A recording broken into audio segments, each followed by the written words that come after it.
Hi students, hi friends. Maurya సామ్రాజ్యం టాపిక్లో మనం గత వీడియోలో స్తంభాలు, కీర్తి స్తంభాలు, అశోకుడి శాసనాలు, స్తంభ శాసనాల గురించి గత వీడియోలో తెలుసుకున్నాం. ఈ వీడియోలో స్తూప స్తంభాలు, రాజభవనాల నిర్మాణం, టెర్రాకోట్ వస్తువులు మొదలైన గుహలు, పెద్ద పెద్ద కొండరాళ్లను మలిచి గుహలు తయారు చేసిన విధానం, స్తూప స్తంభాలు మొదలైన వాటి గురించి ఈ వీడియోలో తెలుసుకుందాం. వీడియోలోకి వెళ్ళబోయే ముందు చిన్న request, please subscribe my channel. మీరు సబ్స్క్రైబ్ చేస్తేనే నా ఛానల్ గ్రోత్ ఉంటుంది. నా ఛానల్ ఒక్కో మెట్టు పైకి ఎక్కుతూ సక్సెస్ అవ్వాలంటే మీ చేయూత తప్పనిసరి. నేను మీకు మంచి బుక్స్, మంచి ఆథర్స్ రచించిన బుక్స్ నుంచే మీకు టాపిక్ చెప్తున్నాను. ఈ టాపిక్లో లెసన్స్ చదవడమే కాక కొంచెం కఠినమైన పదాలకు అర్థాలు కూడా చదువుతున్నాను. మీకు నా వీడియోస్ గ్రూప్ 2, గ్రూప్ 1 ప్రిలిమ్స్కు, మెయిన్స్కి కానీ ఉపయోగపడతాయని నేను చాలా నమ్ముతున్నాను. ఖచ్చితంగా మీకు యూస్ఫుల్గా నా వీడియోస్ ఉంటాయని ఆశిస్తున్నాను. దయచేసి నా ఛానల్ను సబ్స్క్రైబ్ చేయండి, మీ ఫ్రెండ్స్కు షేర్ చేయండి, మీకు నచ్చినట్లయితే లైక్ చేయండి.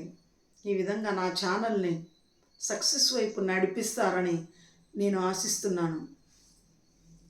మౌర్య సామ్రాజ్యం, మౌర్యుల కాలంలో కీర్తి స్తంభాలు, రాతి స్తంభాలపైన శాసనాలు చెక్కడం, మౌర్య రాజుల విజయాలను గురించి చెక్కించడం మొదలైన విషయాలను గురించి, కీర్తి స్తంభాలు, రాతి స్తంభాల నిర్మాణం, వాటి కళా కౌశలం, శిల్పుల యొక్క అద్భుత నైపుణ్యం గురించి గత వీడియోలో తెలుసుకున్నాము. ఈ వీడియోలో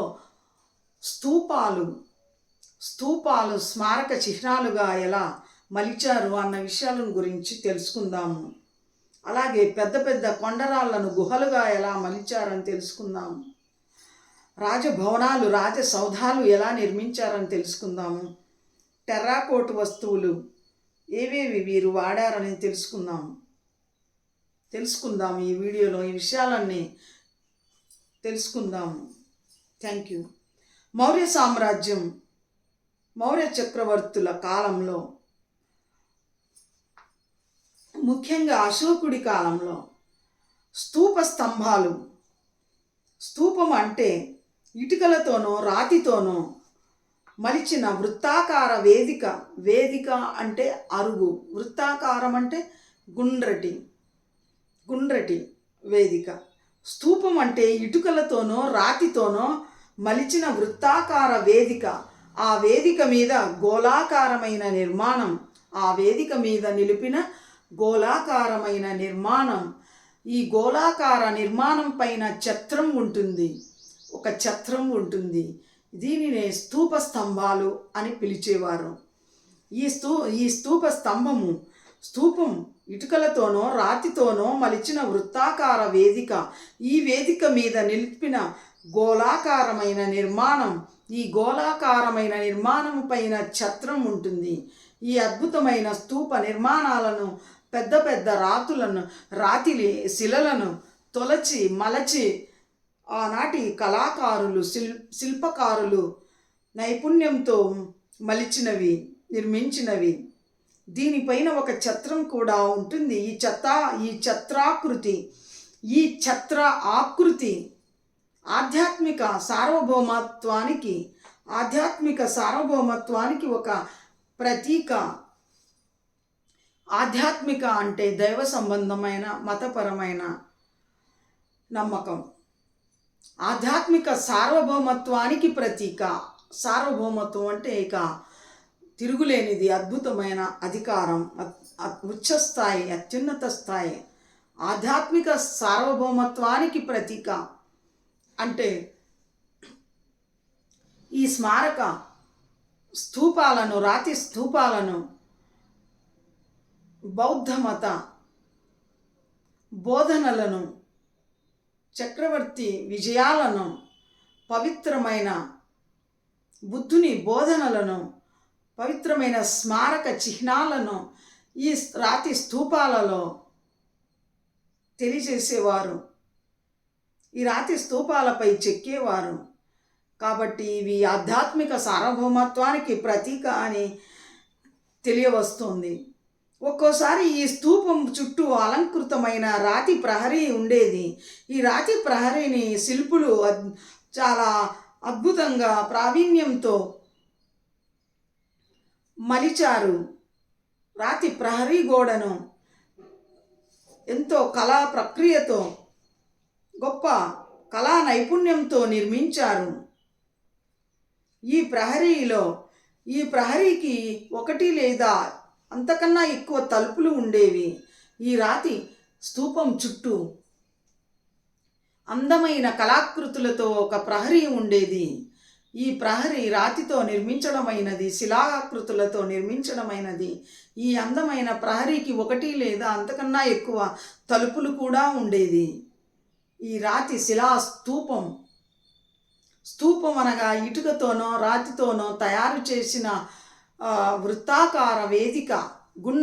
వృత్తాకారం అంటే గుండ్రటి, రౌండ్గా ఉండేది. గుండ్రటి వృత్తాకార వేదిక అంటే అరుగు అని కూడా అనవచ్చు. ఈ వృత్తాకార వేదిక పైన గోళాకృతిలో ఉండే నిర్మాణము, గుండ్రంగా గ్లోబ్ ఎలా ఉంటుందో అలా ఈ రాతితో నిర్మించిన వృత్తాకార వేదిక మీద గోళాకార నిర్మాణం. ఆ గోళాకారం పైభాగాన ఒక ఛత్రం ఉంటుంది. దీనిని రాతి స్తూపం అంటారు. ఈ రాతి స్తూపానికి చుట్టూ ఇసుక రాతితో నిర్మించిన ప్రహరీ గోడలు ఉన్నాయి. చుట్టూ నిర్మించిన అందమైన కళాకృతులతో ప్రహరీని నిర్మించడమైనది. ఈ ప్రహరీకి ఒకటి లేదా అంతకన్నా ఎక్కువ తలుపులు ఉండేవి. ఇవన్నీ కూడా గొప్ప శిల్పకళలతో అలరారుతూ ఉండేవి. ఈ స్తూపాలను కొన్ని ఉద్దేశాలతో నిర్మించినారు. బుద్ధుని లేదా బౌద్ధ సన్యాసుల అవశేషాలను భద్రపరచడం కానీ చేసేవారు. బౌద్ధులకు పవిత్ర స్థలమైన కొన్ని ప్రాంతాలుగా కూడా ఈ రాతి శిల్ప స్తూపాలను నిర్మించడమైనది. భారతదేశంలో ఆఫ్ఘనిస్తాన్లో దాదాపు 84,000 స్తూపాలను నిర్మించిన ఘనత అశోకుడిది. భారతదేశాన్ని సందర్శించిన విదేశీ యాత్రికుడు చైనా యాత్రికుడు హుయాన్ సాంగ్ క్రీస్తు శకం 7వ శతాబ్దంలో ఈ స్తూపాలను అన్నింటినీ చాలా వరకు దర్శించినట్లు తెలియవస్తుంది. ఈ స్తూపాలు అధిక సంఖ్యలో ఈనాటికి మనలేకపోయాయి. దీనికి కారణం కాలదోషం బట్టి కాలక్రమంలో అవి నశించిపోవడమే. కానీ కొన్ని స్తూపాలను మాత్రం రాజులు, ప్రజలు కొన్ని స్తూపాలను సంరక్షించడం వల్ల ఇంకా మిగిలి ఉన్నాయి. ఈ స్తూపాలన్నింటిలో సాంచీ స్తూపం ఇది భోపాల్ వద్ద ఉంది. భోపాల్ వద్ద ఉంది. ఈ సాంచీ స్తూప వ్యాసం 121.5. ఈ సాంచీ స్తూప వ్యాసం 121.5 అడుగులు. ఈ సాంచీ స్తూపం ఎత్తు 77.5 అడుగులు. ఈ సాంచీ స్తూపం ఎత్తు 77.5 అడుగులు.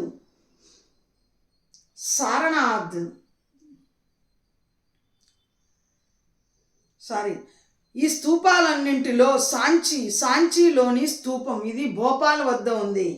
సాంచీ స్తూపాన్ని చాలా అందంగా చాలా కళాకృతులతో శిల్పులు నిర్మించడమైనది. ఈ సాంచీ స్తూపాలన్నింటిలో పేరెన్నికగన్నది, ప్రాధాన్యత గలది. ఈ సాంచీ స్తూపం మొత్తం వ్యాసం 121.5 అడుగులు. ఈ సాంచీ స్తూపం వ్యాసం 121.5 అడుగులు. ఈ సాంచీ స్తూపం ఎత్తు 77.5 అడుగులు. ఈ సాంచీ స్తూపం ఎత్తు 77.5 అడుగులు. రాతి ప్రహరీ ఎత్తు 11 అడుగులు. అశోకుడు ఇటుకతో నిర్మించిన అసలు స్తూపం ప్రస్తుతం ఉన్న స్తూప పరిణామాల్లో సగమే ఉండేది. ఆ తర్వాత ఈ స్తూపాలను రక్షించడం కోసం రాళ్ళు కాంక్రీటుతో ఇక స్తూపాన్ని పరిమాణాన్ని ఎత్తును పెంచడం జరిగిపోయింది. రాళ్లతోనూ కాంక్రీటుతోనూ ఆ తరువాతి రాజులు ఆ స్తూపాలను రక్షించడం కోసం ఎత్తుగా కట్టడం వల్ల ఈ స్తూప పరిమాణం పెరిగిపోయింది. ఇంతకు ముందు అశోకుడు నిర్మించిన ప్రహరీ కూడా చిన్నదే. దాని స్థానంలో ఇప్పుడు 11 అడుగుల ఎత్తుతో ప్రహరీ ఉంది. ఇక గుహలు మౌర్యుల వారసత్వం మనకు మిగిల్చిన వాటిలో ముఖ్యంగా పెద్ద పెద్ద కొండరాళ్లను మలిచి గుహలుగా నిర్మించినవి. ఈ పెద్ద పెద్ద కొండరాళ్ల మధ్య ఈ గుహలను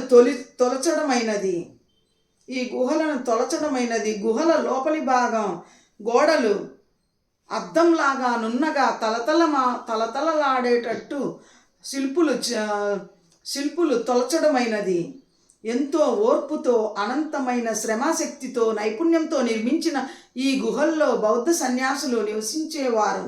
ఇవి సభా వేదికలుగా కూడా పనికి వచ్చేవి. అశోకుడు, అతని మనుమడు దశరథుడు బుద్ధగయ లేదా బోధిగయ వద్ద ఉన్న బారాబర్ కొండల్లో ఉన్న గుహలను అజీవక మతశాఖకు చెందిన సన్యాసులకు దానంగా ఇచ్చారు. అశోకుడు అతని మనుమడు దశరథుడు బారాబర్ కొండల్లో బోధిగయ లేదా బుద్ధగయ వద్ద ఉన్న బారాబర్ కొండల్లోని గుహలను అజీవక శాఖకు చెందిన అజీవక మత శాఖకు చెందిన సన్యాసులకు దానంగా ఇచ్చారు. అశోకుడు, అతని మనవడు దశరథుడు బుద్ధగయ వద్దనున్న బారాబర్ కొండల్లోని గుహలను అజీవక శాఖకు చెందిన సన్యాసులకు దానముగా ఇచ్చారు. ముఖ్యంగా బారాబర్ కొండల్లోని గుహల్లో ముఖ్యమైనవి సుగామ, లోమాస్ ఋషి. ముఖ్యంగా బారాబర్ కొండల్లోని గుహలలో పేరెన్నికగన్నవి సుగామ, లోమాస్ ఋషి అనే 2 గుహలు ప్రాధాన్యత సంతరించుకున్నాయి. ఇక్కడ ఈ గుహలలో ఉన్న శిలా నిర్మిత వాస్తుకళ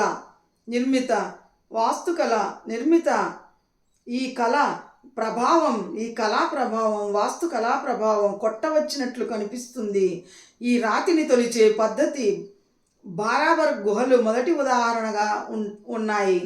ఈ విధంగా మౌర్యుల కాలంలో పెద్ద పెద్ద కొండరాళ్లను మలిచి శిల్పకారులు అద్భుతంగా గుహలను తొలచి నిర్మించారు. ఇక రాజభవనాల నిర్మాణం సమకాలీన గ్రీకు రచయితలు అంటే మౌర్యుల కాలంలోని సమకాలిక గ్రీకు రచయితలు అంటే మౌర్య చక్రవర్తుల పరిపాలనకు సమాంతరంగా అదే కాలంలో ఉన్న గ్రీకు రచయితలు అభిప్రాయం.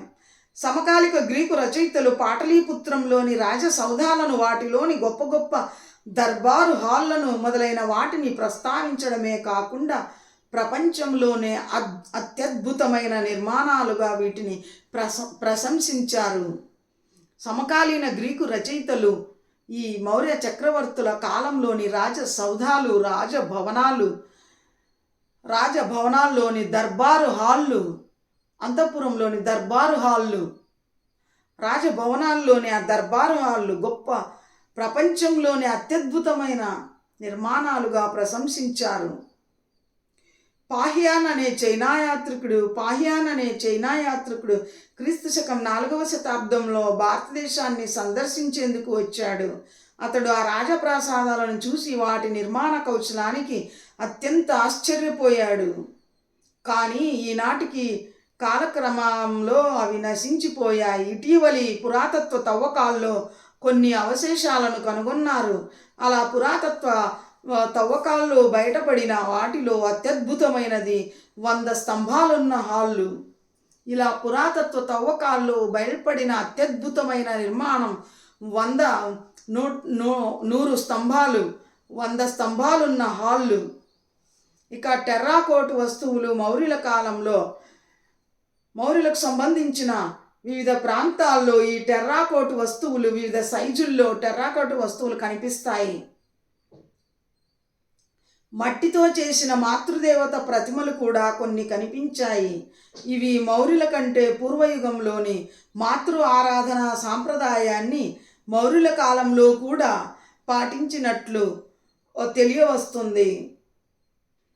పాటలీపుత్రం నుంచి తక్షశిల వరకు కనిపించే పలు ప్రాంతాల్లో ఈ మట్టితో తయారు చేసిన మాతృదేవత ప్రతిమలు లభించడం గమనించవచ్చు. వాటిలో చాలా వరకు శిల్పపరంగా చూసినప్పుడు